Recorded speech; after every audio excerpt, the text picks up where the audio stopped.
Welcome back, ladies and gentlemen, to WCS America Premier League. We are in the middle of Group G in the Winners Series. It's going to be Sen versus Crank, 1-1. Now we're going into the ace match. Axlav, why are these games getting so good?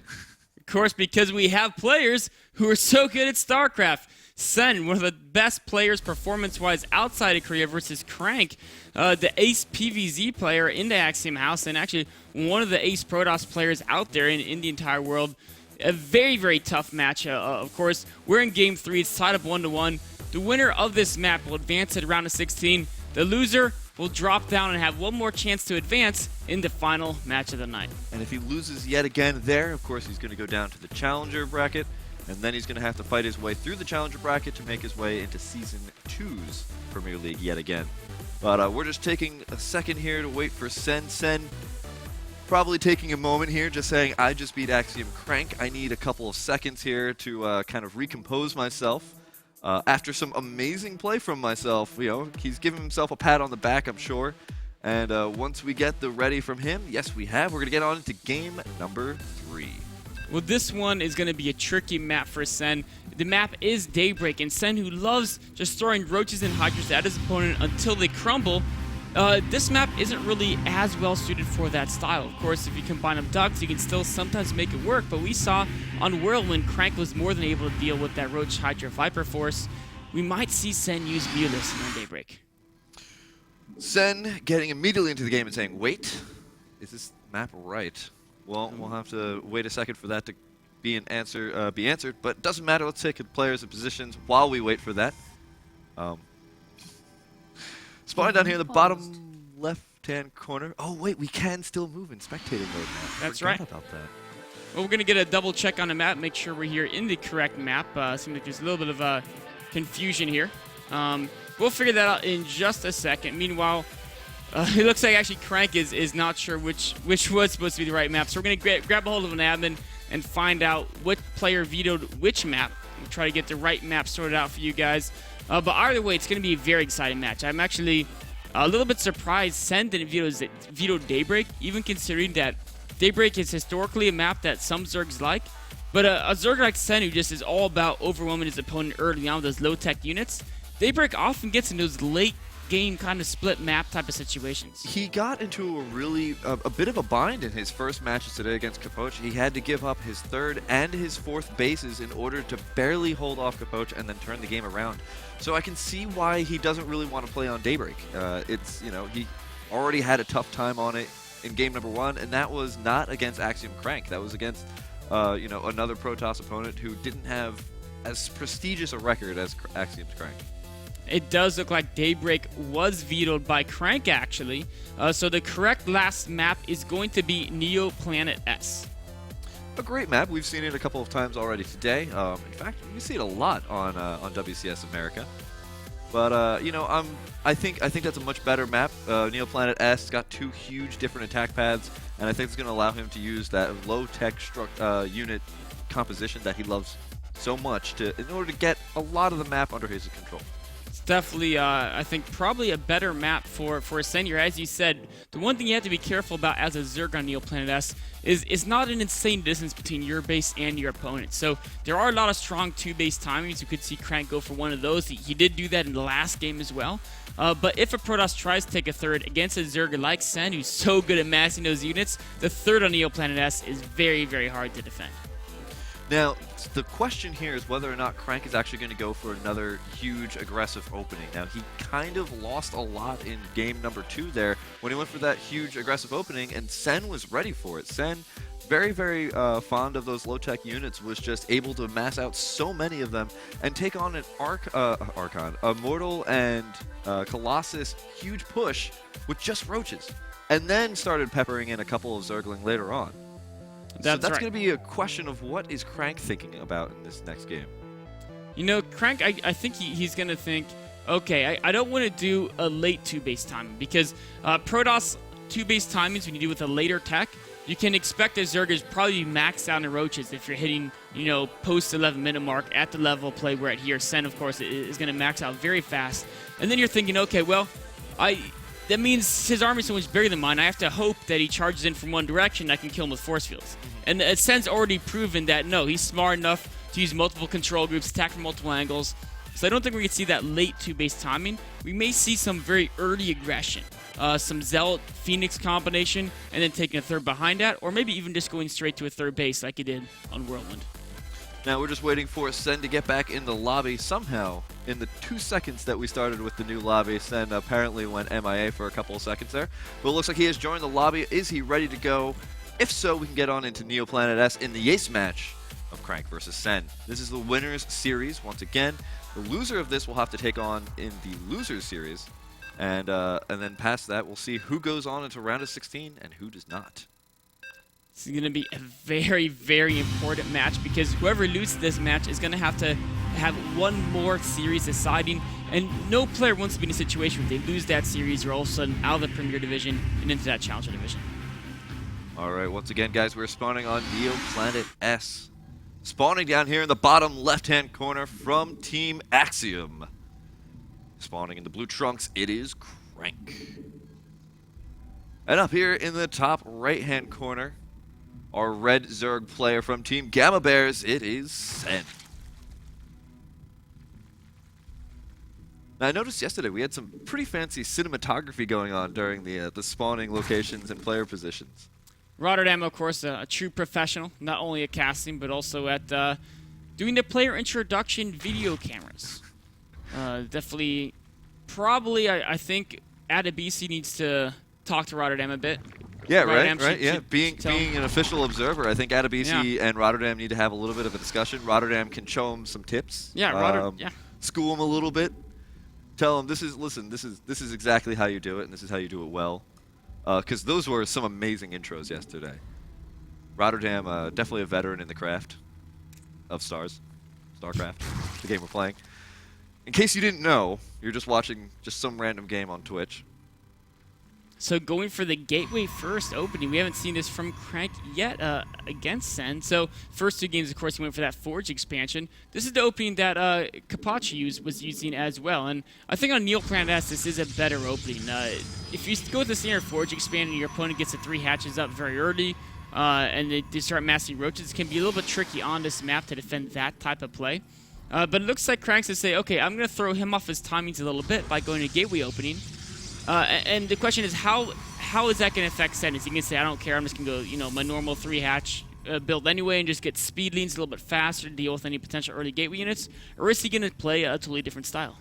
Well, if Crank goes for some pretty early aggression, he's got a very short rush distance, especially if Sen goes for that third base. That third base is incredibly close to your natural here for the Protoss player. So if he goes around the north side of the map, Crank's going to be able to get units there very, very quickly and do a lot of damage, possibly putting Sen into a position where he's going to have to sacrifice his third base.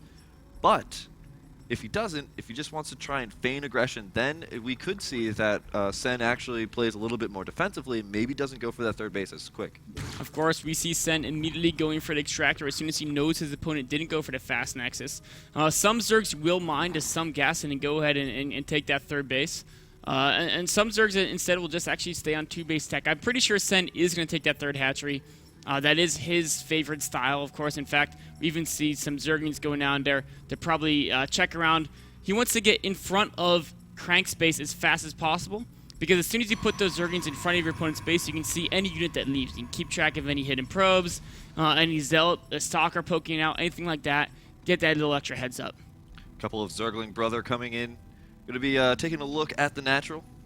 They are brothers, of course, because they both share the same egg. And then, so I guess they're twins as well. Possibly female. Who knows? It could be a sister and a brother. But the Zergling getting a very nice scout off of what's going on here in Crank's base. Going to note that there's only 2 guys in each of those gases. Oh, is one of them going to die? Ah, poor little guy. Just a couple claws left. But his friend, actually, his friend doubles back yet again. His friend is doing rather well and is actually going to probably be able to escape unless the he's trying to carry the body home. He grabs his old buddy's body. Is he going to take it home? No, he's just going to move around the base a little bit more. Well, that's just rude. Now he's not even cleaning up the mess that his friend left. He's just going to leave it somewhere else. Double the mess, actually, because as soon as he dies, there's going to be 2 bodies. Of course, Sen did not take his drones off gas after starting speed, continues to mine gas. So, in fact, adding in another gas geyser as well. So we're going to see some type of tech play out of Sen. Now, do you think this is going to be going straight into lair, or do you think we're going to be seeing some roach play? Oh, it's definitely lair. There's no way Sen would start that roach warren before the lair. If he does want to go roaches, he would still get the lair first either way. So definitely going to be getting the lair. The question is he going to get it after upgrades or before upgrades? It looks like he's going to get those upgrades first. So he could be going for that style you were talking about earlier, where the upgraded speedings into Ultralists. And on Planet S, that's a very strong style because there's so many paths around this map that speedings can run around. It's very hard for Protoss to put on aggression while defending from speed encounters at the same time. And a really interesting choice here is going to go for Pneumatized Carapace, making those Overlords incredibly speedy. And he's going to be able to get a lot more map information from those speedy Overlords and be able to dive into the Protoss's base, possibly without even losing the Overlord, making them dive in there and dive out so quickly that they are not able to get taken out. But unfortunately, Phoenix is starting to come out here, so this first Overlord is actually going to die before he even dives in there. An unhappy Overlord. He knows he's about to get that speed upgrade, but against a Phoenix, he's still no match for its great mobility. Gonna fall down in either case. And it's almost, there's not much point in scouting anymore because he knows what his opponent is doing. He knows it was that Stargate play after the expansion. Interestingly enough, right after he got Warp Gate, Crank went straight into +1 air weapon. So, realizing that, okay, this is a map where it's very hard to take a third base on. So maybe I just won't even worry about trying to control the ground. Instead, just get a lot of air units and play off 2 bases for a very long time. Meanwhile, Sen trying to fend off these Phoenixes from taking out all of the drones here. Spore Crawler is still under construction. He is going to fend them off for now. But with those increased air weapons, those Phoenixes are going to be able to take out drones very, very quickly. Going to be able to dive in even when the Spore Crawler is there and take out drones very quickly. Also going to scout out the third base. Sees as there's no third base. Very, very different for a Sen style. Did he see the spawning hatchery? No, he didn't. So he didn't see the hatchery at the 3 o'clock position either. Sen, of course, using these speedings to scout his opponent out, making sure his opponent is not taking that third base, making sure that he can keep very good eyes on what his opponent's up to. Crank gets that +1 air weapons, but he actually is not continuing to produce air units. Actually making more photon cannons at his front. Oh no, it's actually his first photon cannon.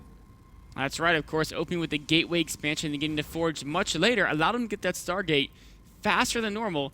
But of course, he is a little bit behind in upgrades compared to where Protoss would like to be if they open with that Forge expansion.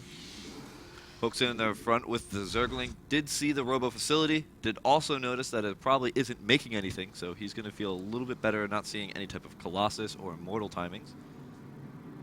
Crank continued to add tech structure after tech structure into his composition, knowing that, okay, I can't really go out and kill him because he hasn't expanded that aggressively. But at the same time, I don't really want to take a third base because there could be all these speedings out there, and this is a map kind of difficult to take a third base early on. So it looks like Crank is actually going to go for a timing attack later down the road. He's no longer building probes. He's actually stopped at 53, so maybe he'll take a late third. Or it could be he's trying to hard counter this Ultralisk composition, going double Robo for both Immortals and Colossi. Yeah, that's going to be a very scary composition for these Ultralisks to deal with. The Immortals, of course, do tons of damage against Ultralisks because they are armored. And they're a pretty good counter to the Ultralisk themselves in damage. Hardened Shields as well take a lot of the Ultralisk damage and mitigate that only down to 10. So it's going to be difficult for those Ultralisks to do a lot of damage, but of course, as long as Sen is the master of positioning, we've seen him time and time again, he's going to get into a position where it doesn't even matter if he's got all those Immortals. Sen's just going to bait him into a place where he's going to completely surround and crush him. 2 Immortals being produced now. If Sen can get in there and scout at his opponent's going double Robo Immortal, he could just not build Ultralisks and just use Speedings, Queens, and then add in, potentially Swarm Host, potentially Roaches, potentially Muted Transition, or even just go pure Speeding against an opponent who doesn't have that many Colossi. The key part of the Immortals is that you have to make sure that those Immortals are not going to be spending their shots on Zergling, because there are going to be so many Zergling out here for Sen. He's going to have to make sure that he shift clicks the Ultralisks, and if he zones the Ultralisk away from the Immortals, then the Immortals are just going to have to use their shots on Zergling, and that's not at all what Crank's going to want to spend his shots on at all, because the Immortal has a bit of a slow attack, and using them on Zergling is not really using those Immortals to the peak of their performance. Crank moving out to take a third base. This composition is very Zealot heavy. Of course, this is what we saw on Whirlwind as well.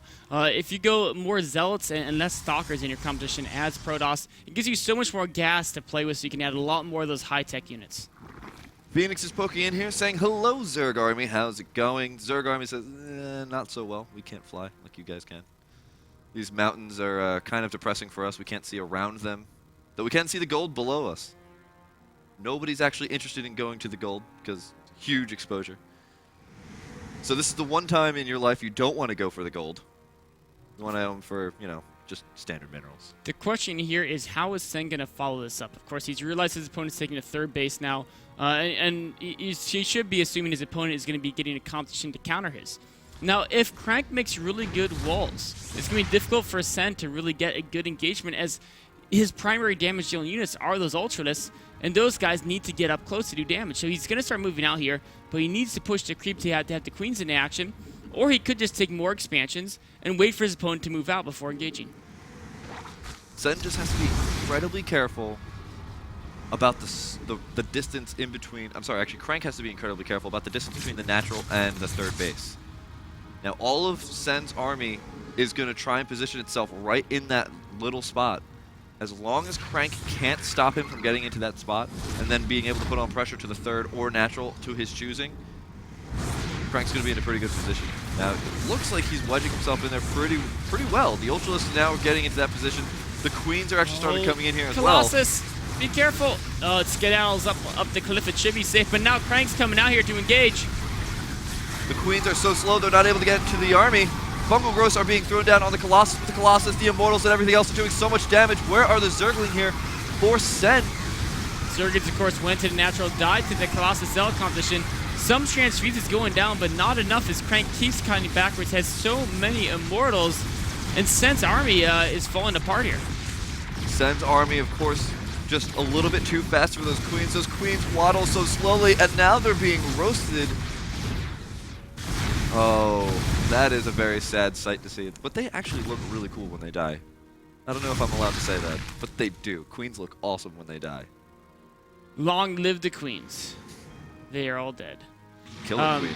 Of course, Crank still has 4 Immortals and 3 Colossi left after that battle. That's a very strong force. All he has to do is re-add some more gateway units. He's definitely in a strong advantage now, especially considering, similar to the game in Whirlwind, Sen never took a 4th base. Yeah, this is going to be a little bit difficult spot here. Sen basically just starting to get, but the high-tech army once again coming out here from Crank is just going to be a lot to deal with for any type of army composition that Sen can come up with, especially with the army composition that he's relying on so far. He can't really tech switch hugely. Templar are now being added into the mix for Crank. Crank is up by 15 food, and he has this insanely supply-efficient army as well. It's not just like food of Zealots and Stalkers. It's all Colossi, Archon, Immortal. He's going to slowly push in here, and as he gets closer and closer to being maxed out, Sen, with no Infestors, only Ultralisks, and trying to rebuild those Queens, I don't know if he can beat this army. I mean, half of Crank's army right now are really good, or more than half, are really good at killing Zergling, and the other half are really good at killing Ultralisks, and that's pretty much all that Sen's got for his composition. It's just Ultralisks and Zergling. He's going to hope for a miracle engagement, but still, Crank is going to do a lot of damage before he's even going to be quelled. The battle's on creep. This will allow the Zerg to close the distance much faster. Ultras coming in now, but there's just so many Immortals. The Ultras are being melted. One Archon goes down, the second Archon very low, it might fall, but the Ultras were just like paper. There was no transfuses there, not enough Queens were around, and so many Immortals. Crank just tearing through that army like it was nothing. That was an incredible engagement. Didn't even lose that many units. I think he lost a couple of Zealots, maybe one Immortal. And that is just, I mean, that's just awesome. We can see here, here's the setup for that engagement. And as soon as the engagement happens, just time and time again, those Immortals were just destroying those Ultralisks with that heavy, heavy damage that they deal. Crank really basically customized his army to counter Sense from the start of the game. And this is a situation as a Zerg player. If you're going to devote all your money into one tech that can be countered like that, it's really important to try to scout out your opponent and see what they're doing beforehand. So if Sen was somehow able to get that scout off, he could have maybe transitioned to Spire play and got into Broodlords, and Crank would have had maybe a little bit harder time dealing with that. But either way, Sen pretty much, his build from the start was always aimed at the Ultralisk. Crank identified that and just built the perfect composition to take that apart. All right, guys, so that's going to be a 2-1 victory there for Crank over Sen. So it's going to throw Sen into the losers match at the later end of the night. But before we get there, we're going to get into another match, so stay around. We'll be right back. This is MLG WCS America Premier League. Stay tuned.